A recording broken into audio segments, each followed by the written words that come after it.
Nessa segunda parte de ótica geométrica, nós vamos estudar 4 assuntos: diafragmas e profundidade de foco, lentes espessas, aberrações e seleção de lentes. Diafragmas e profundidade de foco. Certamente vocês já viram esse tipo de imagem, onde nós vemos essas aberturas, que são chamadas de diafragmas, com diferentes dimensões. Elas têm uma importância muito grande na obtenção de imagens com diferentes intensidades de luz e uma coisa chamada profundidade de foco. Vamos começar com um exemplo simples. Temos aqui uma lâmpada, uma lente convergente e sabemos como determinar a imagem que é formada sobre uma tela. Aqui estamos representando os raios centrais e aqui uma quantidade um pouco maior de raios. Como há uma participação bastante grande de raios luminosos, obteremos uma imagem bem brilhante. Nós podemos introduzir nesse sistema óptico um diafragma. Veja, ele aqui está limitando a quantidade de raios que estão participando da formação da imagem. Com isso, nós teremos, como consequência, uma imagem mais escura. Essa não é a única finalidade desse diafragma, como nós vamos ver daqui a pouco. Um outro tipo de diafragma pode ser introduzido nesta posição. Ele vai limitar o tamanho da imagem que é captada. Ele vai eliminar as bordas da imagem.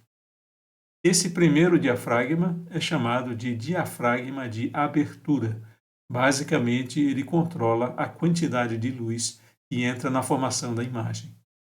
O segundo diafragma é o diafragma de campo, que delimita a região da imagem que será visível. Recapitulando, o diafragma de abertura controla a quantidade de energia que se propaga através do sistema óptico e possui um diâmetro variável e se encontra normalmente depois dos primeiros elementos de um sistema de lentes. Já o diafragma de campo limita o tamanho ou as dimensões angulares máximas do objeto que se pretende constituir a imagem.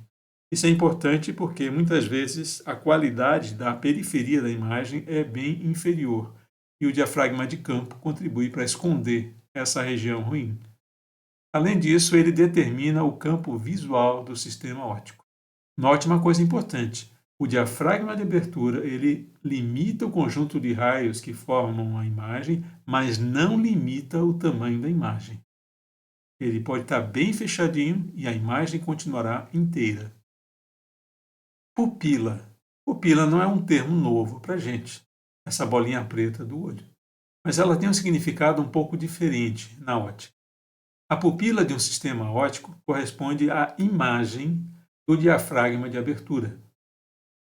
A pupila de entrada é a imagem do diafragma de abertura e é formada através das lentes que estão antes do diafragma. Na ausência de lentes antes do diafragma, a pupila de entrada é o próprio diafragma. Já a pupila de saída é a imagem do diafragma de abertura formada pelas lentes posteriores. Na ausência de lentes após o diafragma de abertura, a pupila de saída será o próprio diafragma de abertura. Vamos ver um exemplo. Temos aqui uma lente convergente, estão representados aqui os pontos focais. Nós tivermos um objeto nessa posição, sabemos calcular a posição da imagem desse objeto. Será uma imagem virtual ampliada à direita. Estará nessa posição aqui. Vamos agora superpor essa imagem com a do diafragma da seguinte figura. Veja que a imagem do diafragma vai aparecer na mesma posição da imagem daquele objeto que nós representamos. Portanto, é nessa posição que nós teremos a imagem do diafragma de abertura. Portanto, essa imagem corresponde à pupila desse sistema óptico. Veja que o diafragma de abertura está após a lente e a sua imagem ampliada, então constitui a pupila. Veja que a pupila de entrada delimita o cone de luz que é usado para formar a imagem. E a pupila de saída, que nesse caso corresponde ao próprio diafragma de abertura, também condiciona o cone de luz emergente do sistema óptico. Veja que nenhum raio exterior aos cones formados pela pupila de entrada ou pupila de saída participa da formação da imagem. Nesse outro sistema, o diafragma de abertura está antes da lente. Veja que o diafragma de abertura corresponde à própria pupila de entrada. A imagem do diafragma de abertura corresponde à pupila de saída. Veja que aqui o cone de luz que participa da imagem é delimitado pela pupila de entrada, que corresponde ao diafragma de abertura, e o cone de luz na saída é delimitado pela pupila de saída, que corresponde à imagem do diafragma de abertura. Podemos definir o conceito de raio principal. Ele corresponde a qualquer raio não axial que parte de um ponto qualquer do objeto e passa pelo centro do diafragma de abertura. Ele entra no sistema passando pelo centro da pupila de entrada e vai sair necessariamente passando pelo centro da pupila de saída. Antes de desenhar o raio principal, vamos prestar atenção aqui a esse sistema formado por 3 lentes e um diafragma de abertura. A imagem do diafragma de abertura, como vista por essa lente, é essa que está aqui. Ela corresponde à pupila de entrada. E a imagem do diafragma de abertura, vista através dessa composição dessas 2 lentes, vai estar nessa posição aqui, o que caracteriza a pupila de saída. O centro da pupila de entrada está aqui, o centro da pupila de saída está aqui. Se nós agora desenharmos um raio principal, por exemplo, partindo aqui do topo da lâmpada, se ele for dirigido para o centro da pupila de entrada, ele necessariamente vai sair do sistema óptico como se tivesse vindo do centro da pupila de saída. Então, essa é uma propriedade do chamado raio principal. Esse processo pode ser repetido para qualquer outro ponto do objeto. Teremos, então, vários raios principais. Nós podemos também definir o raio marginal, e ele parte de um ponto sobre o eixo óptico e passa pelas bordas da pupila de entrada e saída. Ele vai delimitar o volume dentro do qual os raios que participam da formação da imagem estarão contidos. Esses 2 raios, o marginal e o principal, eles são importantes no projeto de sistemas ópticos. Aqui vamos desenhar um dos raios marginais. Ele sai do eixo do sistema óptico, ele tangencia o diafragma de abertura, e isso a gente pode representar como um raio que se dirigiria à borda da pupila de entrada e sairá passando pela borda da pupila de saída. E, simetricamente, podemos também desenhar o segundo raio marginal, e todos os demais raios que saem desse ponto e chegam na imagem estarão passando por esse volume representado aqui em vermelho claro. Nesse momento, nós precisamos definir algumas grandezas radiométricas. Energia radiante corresponde à energia total envolvida em um processo que emite radiação. Ela é expressa em joules, que é a unidade de energia. Definimos também a potência ou fluxo radiante, como sendo a taxa de energia radiante por unidade de tempo. Ela é expressa em watts. E definimos também a irradiância, como sendo a quantidade de potência radiante em uma superfície por unidade de área. Ela é expressa em watts por metro quadrado. É a irradiância que nos permite perceber que uma imagem é mais brilhante ou menos do que outra. Definidas essas quantidades, podemos observar que a potência radiante coletada de uma fonte de luz distante é proporcional à área da pupila de entrada do sistema óptico. Então, quanto maior a área de entrada, mais energia penetra no sistema óptico. Por outro lado, a área da pupila de entrada é proporcional ao quadrado do diâmetro do diafragma de abertura. A área da imagem, por sua vez, é proporcional ao quadrado da sua dimensão lateral, que é, por sua vez, proporcional ao comprimento focal elevado ao quadrado. Assim sendo, a irradiância da imagem é, então, diretamente proporcional ao quadrado do diâmetro do diafragma de abertura e inversamente proporcional ao quadrado do comprimento focal. Portanto, a radiância é proporcional ao quadrado da razão entre o diâmetro da abertura e o comprimento focal. Essa razão, D dividido por F, tem um significado todo especial. Ela é denominada de abertura relativa. Veja que é uma quantidade adimensional. O seu inverso é denominado de número F. representado dessa forma, f dividido por sustenido, f sustenido ou simplesmente número f. É a razão entre o comprimento focal e o diâmetro da abertura.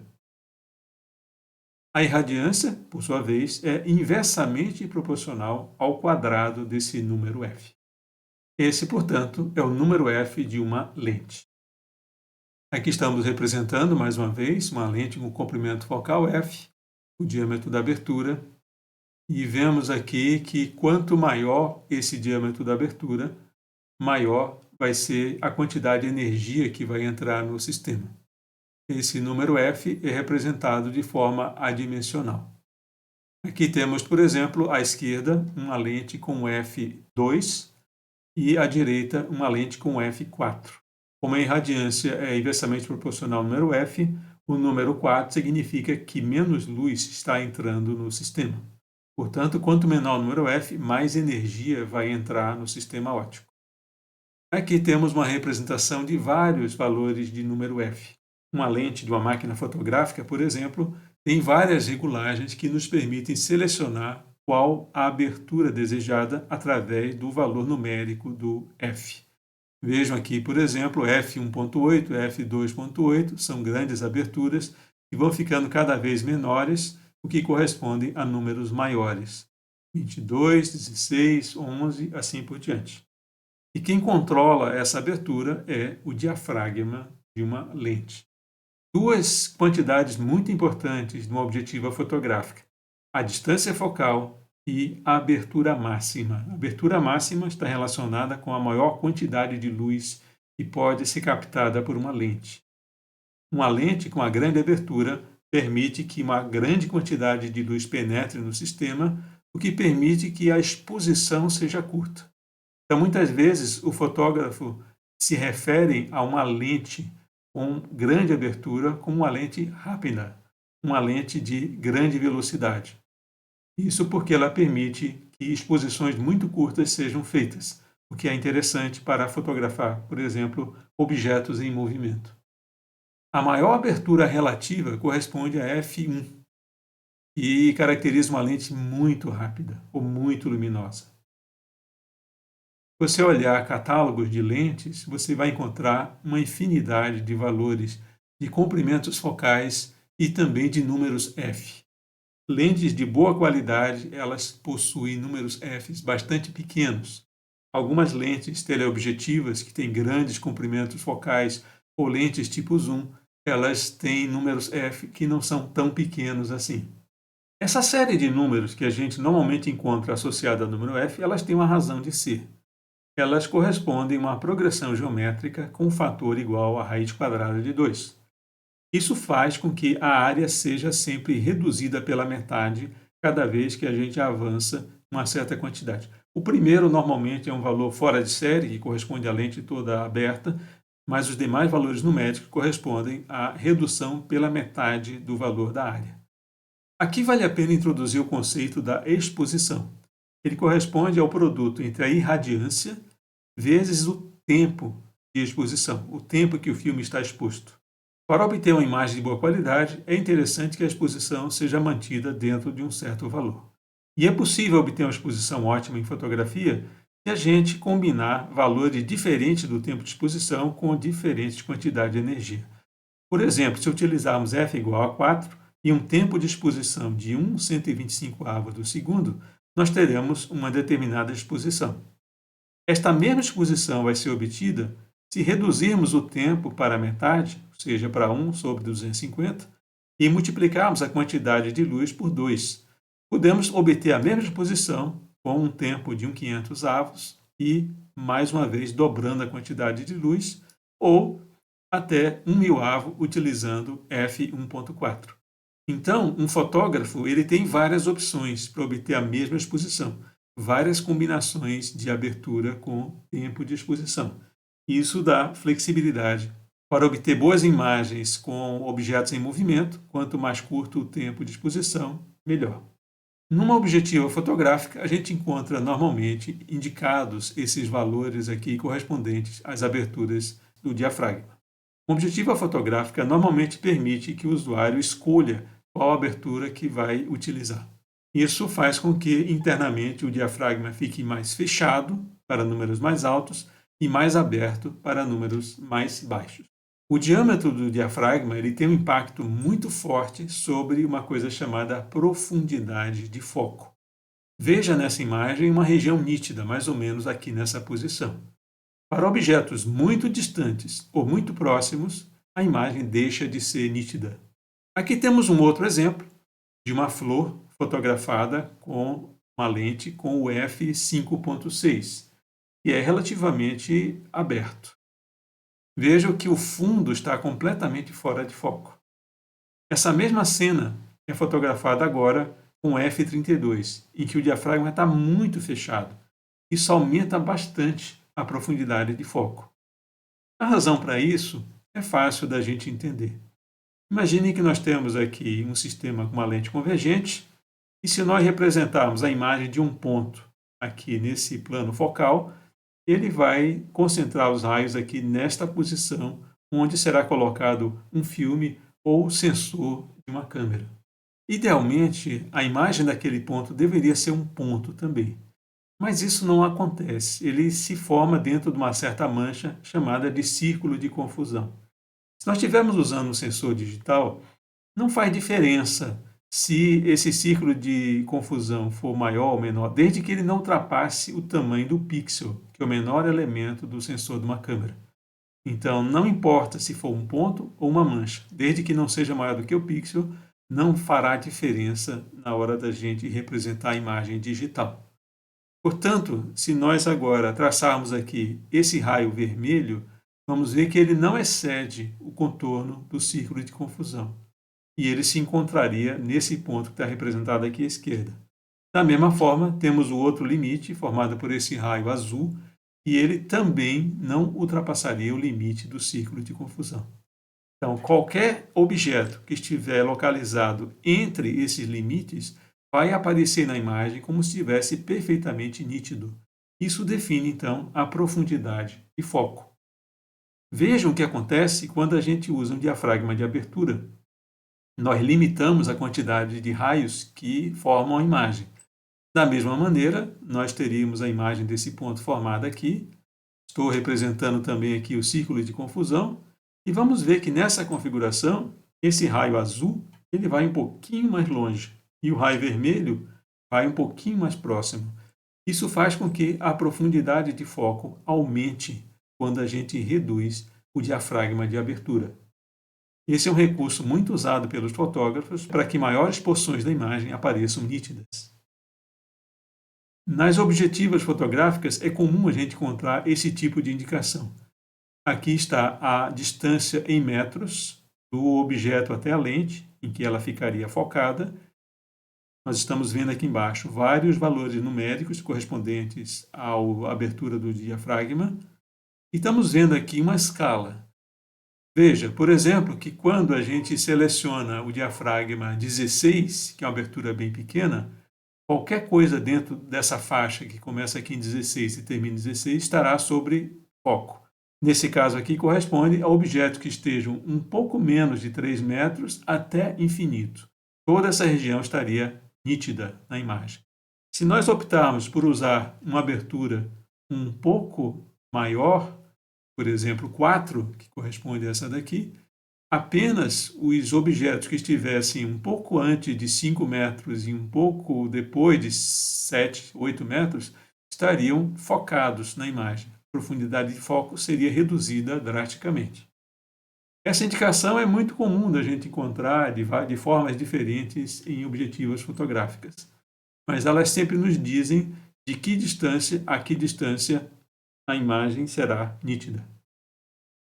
Outros exemplos aqui, com f2.8, que é bem aberto, aqui f5.6 mais fechado, f8, que é mais fechado ainda, você vê que há alterações na profundidade de foco.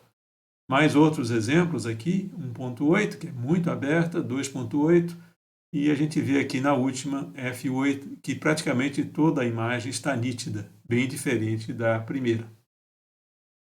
Esse aplicativo aqui é muito interessante para que você veja de perto esses efeitos aí da profundidade de foco. Recomendo fortemente que você use esse aplicativo, brinque um pouco com ele. Aqui está a tela principal do aplicativo. Ele é muito interessante. Representa então aqui uma pessoa contra um fundo. E você pode modificar, por exemplo, aqui o diafragma e observar o efeito. Estou aqui com 1.4, que ele está bem aberto, e à medida que a gente vai fechando esse diafragma, veja que o fundo vai ficando cada vez mais nítido. Isso a gente percebe com muita facilidade. Aqui embaixo ele representa também as posições no campo de visão onde nós temos a imagem nítida, à medida que a gente vai alterando aqui o diafragma.